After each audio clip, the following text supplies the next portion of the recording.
We have a couple of questions, but to start with the questions in the chat, we'll first want to hear from the participants whether they have any question they want to say out without using the chat first. Okay, can we go one by one, please? The first person, please. Go ahead with your question. Hi, everyone. My name is Jeremy. Thank you so much, Professor, for your succinct presentation. My question is based on the current economic situation globally.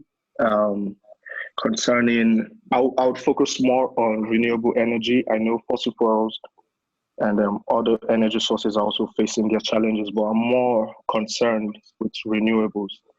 Going by IEA's forecast for 2020, this year was supposed to be a record improvement for solar PV and winds, and as seen in your slides as well.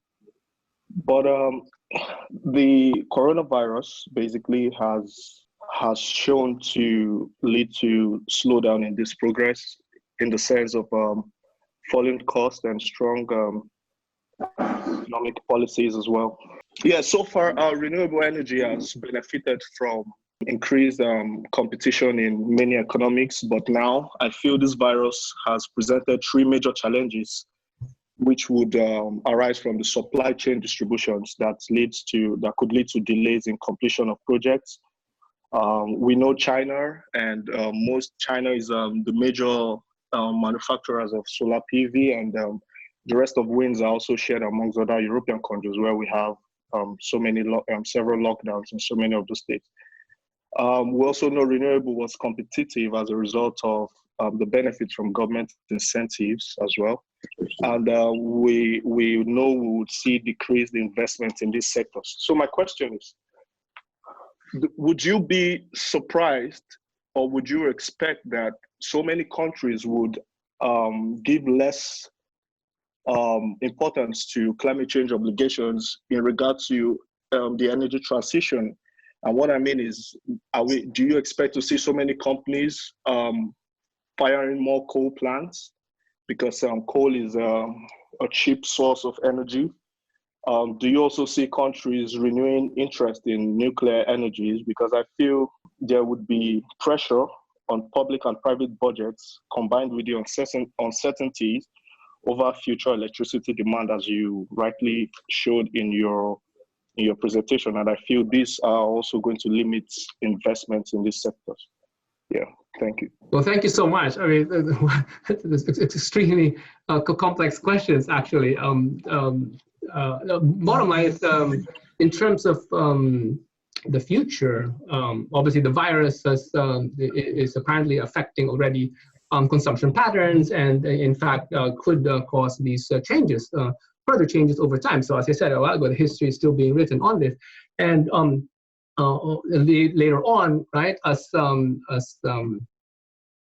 economies adjust, right, the investment plans, of course, would have to adjust. And this is where, in fact, in my view, the importance of the market signals would have to come in, meaning that at the end of the day, right, especially for power systems that are guided by market forces, that players ideally ought to have the appropriate messages being sent in terms of the location, the scale, the timing, and the technology that the society would want.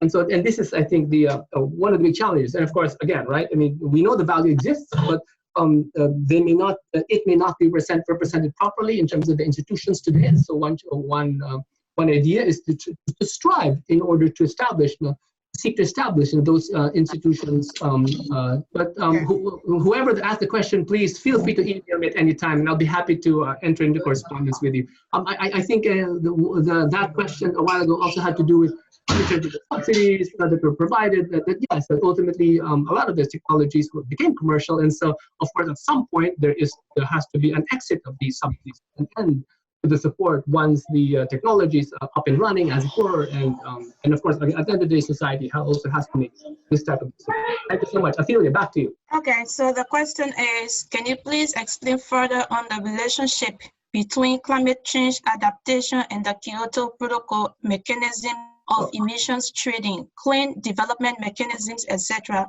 more so how the latter can be used to foster the adaptation? Oh my goodness! Again, these are like gigantic questions. So obviously these different international agreements now would ultimately provide some form of arrangements that each country may have to address. So, for example, at the moment, the most recent round of talks led to the establishment of what is called national defined contributions, and so these figures ideally should be based on science, and of course if they are based on science they would have to be attached to some carbon budget, as it were, and so this carbon budget is like the max emissions that as it were the world would be allowed to emit, and then from there of course work backwards and say, okay, what are now the policies that we have to be established in order to create the correct environments, encourage the proper technologies that would then produce electric power, produce energy that would reduce emissions and ultimately eventually satisfy the carbon budget. So you can see there are multiple layers of analysis here. Of course, there's the economic side, and of course, there's the law side, the international economic law, of course, the law of international agreements and treaties, right? And so here, again, there is a question of jurisdiction. There's a question of the political willingness, right, on the part of a country, whether or not it is willing and able to implement these agreements. And of course, at the end of the day, again, there's a gigantic literature in this, and so at the end of the day, a lot of it, of course, is based on trust. A lot of it is based on mutual respect, and of course, harmony moving forward over time, knowing that, unlike, let's say, neighbors on the street, right? Maybe one day the neighbor might move out, but in the case of countries, we're forever neighbors, right? And so the idea has to be that there is a long-term perspective and ideally some mechanism that would allow participation in an agreement and to have built-in incentives so that my adherence to the agreement is already the benefits I acquire from adhering to the agreement would actually make me stick with it. Okay, if you have more follow-up questions, just feel free, whoever asked that question, feel free to email me and then I can get back. So we get back to the audience. You can ask the next question. My question is about security of supply, So do you think it's justifiable completely take out conventional power sources like coal and then rely entirely on renewables because we can't predict the future, future climate? But then, how can you explain that in regards to security of supply? And in addition to that, of course, we know the cost of fuel in renewables is relatively zero or lower than conventional fuel power sources. But then the price of electricity has maintained to be the same from renewables and non-renewables. How can we justify that again? Thank you. Right. So sorry, I didn't get the first part of your question. Maybe there was a bit of... The first part of the question, I'm trying to look at the security of supply. Okay. Yeah. So you have coal as a conventional power source, and then you're moving away to renewables. So you're uncertain of the climate, future climate changes. So do you think that will not affect the security of supply? Right. Yes, I mean, definitely the security of supply is a big factor. And again, this is where society ideally would have to make a decision. But of course, if you think about society as some nebulous construct, it's really very, very difficult to amalgamate everyone's perspectives or preferences on the matter. So one idea, in fact, again, consistent with what I said a while ago, is to have, if there are markets, if there is proper pricing, let's say, of the emissions, then these economic signals will then permeate, right? Will then spread. And so people then can make adjustments, can make decisions later on, whether or not indeed they're willing and able to pay for a specific technology in the event that the true price, assuming that the true price is being revealed. Of course, the big challenge today, of course, is that on one hand, in fact, that sometimes that there is no proper pricing of the carbon, but also on the other hand, that there could even be subsidies encouraging inadvertently, right, the consumption of fossil fuels, right? So whether it's coal, whether it's oil, and so there's a lot to be done on either side of the equation, right? So at the end of the day, and this is where economics and policy and law really come together in terms of producing, as it were, well thought out policy frameworks, right? That work not only at the national level but also ideally are consistent across countries. And again, okay, if you like more, I mean, just feel free to email me, and then we can talk more. Okay, we go to the next question, which is in the chat. In the UK, during low demand period, nuclear is the marginal generator during this period and sets the system marginal price. Plants higher in the merit order do not run. Considering the UK electricity liberal market, do you think the consequences for the long term in the denomination of nuclear power plants in the UK? Do you think the consequences for the long term in the denomination of nuclear power plants in the UK, is it a persuasion for other countries to follow up nuclear power plant construction for a best practice in liberal markets? Again, a very big question. At the end of the day, right, a decision has to be made.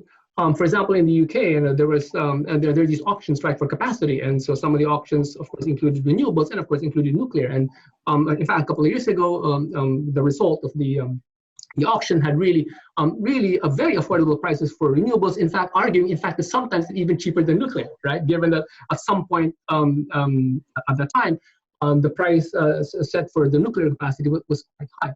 At the end of the day, right? I mean, nuclear is of course not as pollutive, definitely as coal, and so it could be part of the strategy, as we saw in the forecast that the EIA and both EIA, IEA, and Bloomberg have prepared. Now that nuclear continues to have that share. So in other words, it is likely to be part, right, of some mix. Of course, how large a share is ultimately a question for society to answer, and ideally the proper pricing of at the end of the day, the proper pricing of carbon really, in my view, really holds the key in terms of letting the, shall we say, the efficiency signal permeate to the rest of the electric power sector, and of course to the rest of the economy. So can you let it go ahead and ask a question? Yes. Hi, Manny. This is Mariam from Uganda. Hi. So what on one of your slides you talked about a drop in demand. I don't remember what slide. I couldn't see the number, but it was talking about looking at the demand for electricity now and on a Tuesday this week, and I think a year before. My question is, my thinking is, I don't think there's a drop in demand. Did you, in your analysis, consider the use of gadgets that consume less?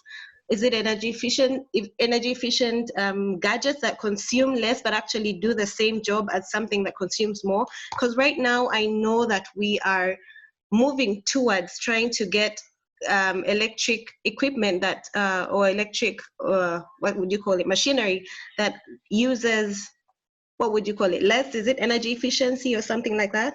So was that considered in your analysis? Because I don't think actually demand for electricity is going down. Right. Because there's so many things that are coming up that actually consume electricity. So, I mean, just wondering. Right. Thank you, Mariam. Of course, as always, you ask the most difficult questions, so it's always good to hear them. So let me bring up the slide again and see maybe if we could maybe make sense of it.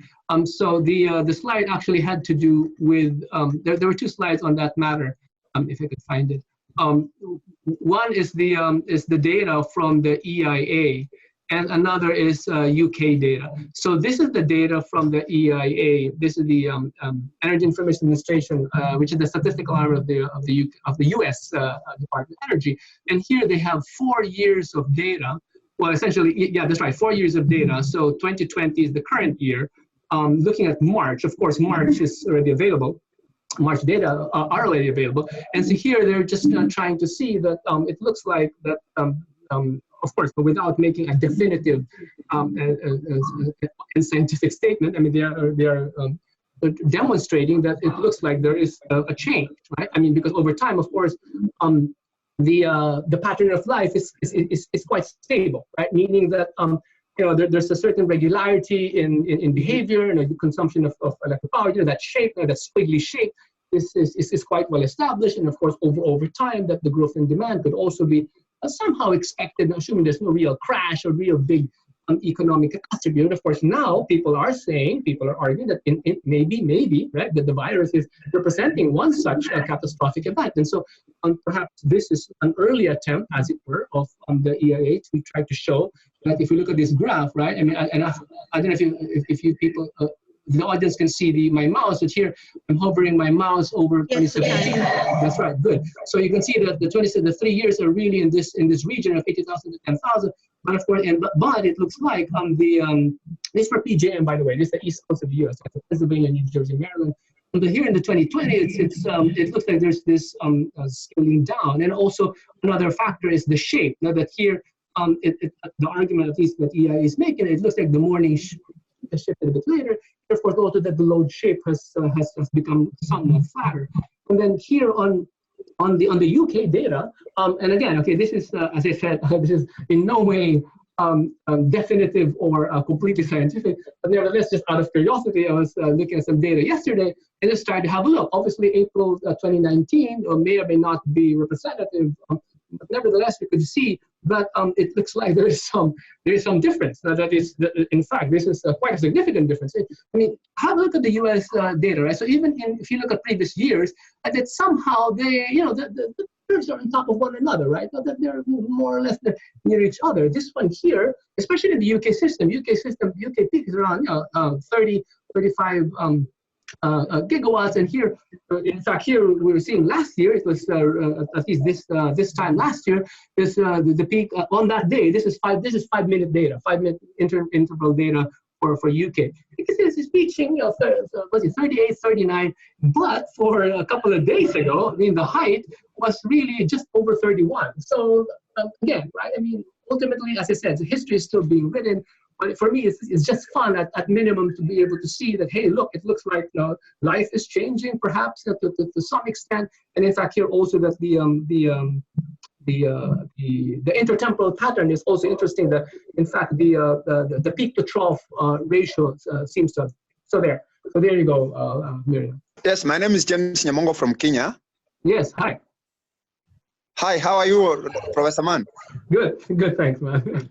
Now, my question is, in Kenya, for example, you have not talked or given examples on developing countries, because most of the developing countries now, we are moving from maybe fuel oil generated electricity to what we call renewable energies. And yet, the challenges we are having in developing countries is the storage. Because if with this connectivity, we have connected most of the household to this electricity. But most of the times, we are not getting this electricity. What do we do so that this one can be, maybe connectivity can be higher so that it can reduce some of the poverties, especially in putting up electricity in the rural areas? That's a great question, James. And yes, of course, good to see you. This is in fact one of the key messages as well. It is in one of my slides, I think slide 12, the idea that solving energy poverty does not quite solve poverty itself, right? Meaning that there are so many other dimensions, characteristics of energy access, right? So in other words, yes, the energy could be there, but it could, its availability, its reliability are crucial. That sometimes, yes, I mean, there could be outages that, in other words, the electric power comes and goes, and so obviously it's not easy to operate in that way. It's not easy to plan. And then also, in addition, on top of that, there the other considerations are availability of running water, basic sanitation, consistent food supplies, healthcare, political influence. And so the bottom line is that, yes, indeed, it is important to pursue the establishment of electric power access. At the same time, we know in energy access in and of itself, it's not a magic bullet, doesn't solve everything.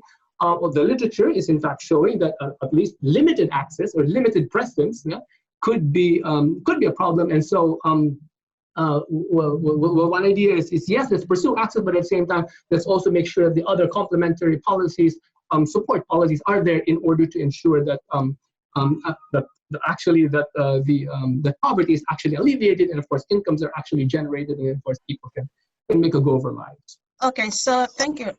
We will just go ahead with the questions we have in the chat room, and then we can finalize. Okay. Yes, in fact, I do see several questions, a lot of them from for people all over the world. So here's my suggestion. Obviously, we may not have all the time today to answer them, but I encourage you, please just feel free to email me anytime, and then I will do my best to provide a response and get back. Okay, thank you. Back to you, Ophelia. You can start with thermal power. A question on, in my country, emphasis has mainly been put on generation of geothermal power. It is my understanding that geothermal may not necessarily affect climate change. Have projections been done on the behavior of wind as a result of climate change, and how will it affect wind power? Okay, you mean the relationship between geothermal and wind? Is that the question? Right. Well, definitely there's a lot of analysis on wind, and geothermal, of course, is another energy source included in simulations, in analysis.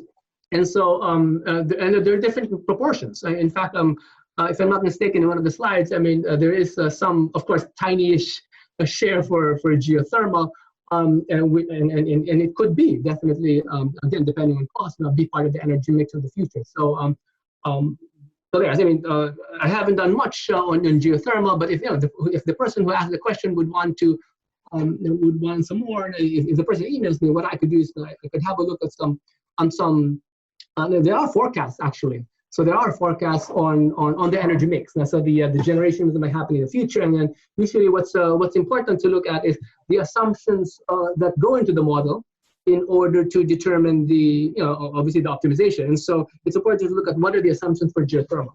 And so if you see there that if the assumptions support, let's say the access, in other words, the investment in geothermal, then of course we may expect a role for geothermal. Should the energy transition happen in developing countries to increase electrification rates, or should these countries have the right or opportunity to produce with cheaper or dirtier technologies in order to increase electrification access rate? Right. Well, definitely economic progress is crucial, right? And so, and of course, electric power is not in and of itself the magic bullet, but nevertheless could be an important factor. And so the goal obviously is to have a story, a holistic story of economic development as a whole. Right? In other words, that there is, in fact, as I mentioned a while ago, economic development is a journey, and that journey is very much a transition, right? A transition from an economy that may be rudimentary into a more sophisticated one, right? An economy that perhaps is in lower productivity to become a higher productivity economy. And so it's important to be able to establish, the appropriate policies, the appropriate frameworks that could then enable the different sectors of the economy to adjust, to break out, as it were, of shall we say, the low productivity setting. Of course, energy is a big factor. So, for example, I mean, just having access to, let's say, for example, clusters, in terms of economic activities in dispersed economic activities across large areas, that these clusters of enterprises are ubiquitous in many developing countries, and it's important to have access to electric power, because these clusters in themselves actually are already represent interesting economies. So they're able to share technologies, able to share access to ideas, able to share warehousing, storage, equipment, in fact, know-how, knowledge. And so one challenge, of course, if the cluster, of course, has no access to electric power, then the economic prospects for that cluster could be blighted. And so here, again, it's essentially back to the whole idea that economic development is a journey, right? There is a need to establish the appropriate, shall we say, the appropriate policies for energy in particular, to allow the price of carbon to be reflected, so that the transition, right, in economic in general, but also in particular in the electric power system, would be, of course, would be consistent with long-term goals, addressing, let's say, climate change, but also, of course, addressing the economic development challenges of the country. Do you want to go further with the questions? Yeah, this is an interesting question from Raul Bajo. should countries have the right opportunity to produce with cheaper, dirty technology? It's a very different question. And at the end of the day, society has to make a decision, right? So the people living in the area would have to make a decision. But at the same time, the country is part of an international community, and of course, under let's say the national determined contributions that I mentioned a while ago, and a part of the climate change talks happening at the international level, there are potentially international duties and responsibilities, obligations, right, that a country may have to satisfy, right, may have to adhere to. And so here it really becomes very tricky. I really would, I think for myself personally, I really would not want to think about it in terms of an either-or case. But definitely, if the transition could be encouraged in a developing country to go for low-carbon solutions and at the same time pursue the economic development transition of breaking out of low productivity to high productivity and therefore increasing GDP, then that for me is the ideal setting. So there. So obviously we can talk more about this at another time. Oh, well, I couldn't agree more about what you said about energy poverty, Manny. I mean, having access to energy is not really the only solution to solving economic poverty. But I work mostly in the off-grid areas right now, Manny, in Mindanao, small islands in Mindanao. But it seems to me that it's a sort of a necessity in order to sort of, remove the people from economic poverty, to give them a chance, to some economic development. In other words, energy access is a necessity, but it's not, it's not sufficient.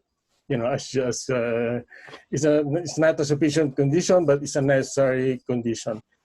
And you have to give them livelihood, etc. In some cases, in some of these islands, we are promoting sustainable tourism. But my point really, Manny, is that I think some of the analysis probably, do not really apply in off-grid areas which are not connected to the main grid. One example, Manny, I think is the issue on battery and storage. In off-grid areas, battery and storage are really necessary, to provide the people with 24/7 electricity. And together, of course, with solar or wind. In other words, I think in off-grid areas that are disconnected to the main grid, somehow the analysis, sort of changes, especially the issue of storage and even carbon pricing, etc. So I just want to to get your thoughts. Well, thank you so much, Jesse. Definitely, it was good to see you, and definitely great to hear you as well. After all these years, indeed. And you haven't aged a bit at all. So now, in terms of your question, absolutely, there's a whole gigantic literature on distributed energy resources, right? So obviously, we are aware there are benefits to having a grid in which many different parts are connected, right? So there could be sharing of reserves. When one part is down, there could be other parts chipping in, as it were, delivering energy. Of course, a standalone grid would have to provide its own, of course, going back to our graph a while ago, would have to satisfy its own peak demand and, of course, provide its own redundancy and provide its own buffer, and therefore, of course, potentially requiring a much higher level of reserves and capacity rather than if it was, let's say, connected to another grid. So definitely that's one gigantic area in the literature, and definitely worth investigating. And of course, yes, I mean, standalone systems would have to play a key role in those situations, especially if indeed the next connection to the grid is far away, or let's say has rough terrain, and therefore could be quite costly for establishing such a connection. So yeah, I mean, definitely I'd be very interested to hear more about your work, and of course, your successes, because definitely there are many areas in around the world would benefit from understanding of distributed energy resources. In fact, there's this group in California, in Oakland, GridWorks, and so their group is involved in the study of, well, grid-related matters, but also in particular distributed energy. And so the idea that, as it were, the supply and demand equilibrates locally, and therefore without, as it were, relying too much on a large interconnected grid. So these are definitely systems worth considering, and of course its own structure. It's a structure that has to be managed as well as an entity, and it's again it's no mean feat. Question from Rui Shan. Hey Rui, how do you think COVID might affect energy transition? Yeah, I mean it's a very big question. Obviously now, I mean we're in the middle of the crisis, and so everyone's thinking about that, or at least in the moment temporarily, and not perhaps thinking too much about transition. But definitely the energy transition is a long-term issue that is unlikely to go away. I mean, obviously once this virus subsides and we're out of this and we're all able to go out in the sunshine again, then yes, I mean these policy questions would have to be considered or reconsidered. Okay, here's another question on asking about. Can there really be a justification for developing countries in setting the energy transition agenda and effectively make it more difficult for developing countries to develop their fossil fuel resources, keeping in mind significant socioeconomic challenges in developing countries? That's an amazing question from Naduta Njenga. Okay? How do developing countries engage in these discussions meaningfully? Well, definitely with a lot of spunk, a lot of forthrightness, and of course a lot of clarity of thought. I mean, essentially the types of issues that were raised a while ago in terms of local affordability, transitioning economically, right, from in terms of productivity, the restructuring the economy towards a higher productivity type of profile. I mean, these are very much the questions that should be advanced as well. And in fact, yes, I mean, definitely developing countries should be around the table in negotiations with developed countries. No? And definitely, yes, there should be a representation, proper representation, as a matter of course, as a matter of principle, but definitely a matter of justice. Right? I mean, it just makes sense. And yeah, I mean, hopefully developing countries alone are not setting the energy transition agenda. I mean, hopefully there is adequate participation. And my impression is, my impression is there is, right? My impression is if you look at the IEA documents, right? I mean, although IEA is of course OECD oriented, I mean, there are significant areas of analysis being devoted to non-OECD countries. The EIA, for example, in the U.S. Department of Energy, also has significant resources devoted to understanding global developments, including both developed and developing countries. So, in fact, my impression is there is good representation. Maybe not as much as you would like, perhaps, but definitely there should be participation. Okay, thank you, Professor, for that wonderful presentation, and thanks to all of the participants out there.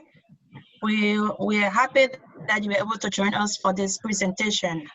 Thank you. The session is now over. You have a wonderful day and keep safe.